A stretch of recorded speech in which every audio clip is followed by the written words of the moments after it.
Isaiah chapter 9, verse 6. This is 700 years before Jesus was born. For to us a child is born, to us a son is given, and the government will be on his shoulders, and he will be called Wonderful Counselor, Mighty God, Eternal Father, Prince of Peace. So you have here a son who is going to be the mighty God. Now, Shabir would interpret this in some other way because he's going to be interpreting this through Islamic lenses. I'm interpreting it through the lens of the teachings of Jesus. And so if it's okay for Shabir to go to the Quran and say, now I'm going to interpret in the light of the Quran, why wouldn't I interpret in the light of the words of Jesus?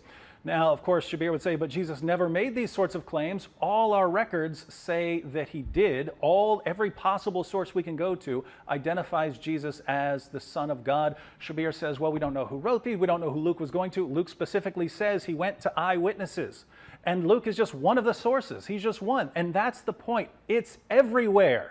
It's in all the sources. To say that everyone's identifying Jesus as the Son of God and everyone got it wrong, you have to view Jesus' disciples as the biggest bunch of failures in the history of humanity, and Jesus himself as one of the biggest failures in the history of humanity. If Jesus couldn't pick one single follower who would faithfully carry on his message and make sure that message got across, then what do you think of Jesus? And what do you think of his followers? And not only that, it's God who says he's going to be preserving this in Islam. God says he's the one who's preserving this. And Shabir says, yes, but God's very tolerant. And so he's going to just let people completely corrupt Jesus' message like this. God's going to just allow people to corrupt after all the work Jesus did, right?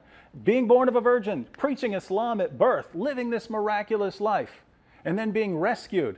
And God's just going to say, oh, well, give it some time. And even though they're going around saying Jesus is the divine Son of God who died on the cross for sins and rose from the dead, I can put up with those sorts of differences. But the problem is, as time goes on, then instead of simply correcting that and saying those messages, those records have been corrupted, and then correcting it that way, the same God who tells us Jesus isn't the Son of God, he didn't die on the cross, he didn't rise from the dead, also tells us, judge by the gospel. We have no ground to stand upon unless we stand upon the gospel, the Torah, and the other revelation that has come to us. Shabir says that means the Quran. Not in the Quran it doesn't. Again, it distinguishes between the revelation to the people of the book and to the Muslims. So he's telling us, don't believe these things that Christians say, but you'd better judge by the texts that say these things. And that means Islam is simply incoherent. What do we do at the end of the day? We have to trust that God knows what he's doing. If Jesus has that kind of authority, we need to listen to him, and he claimed to be the Son of God.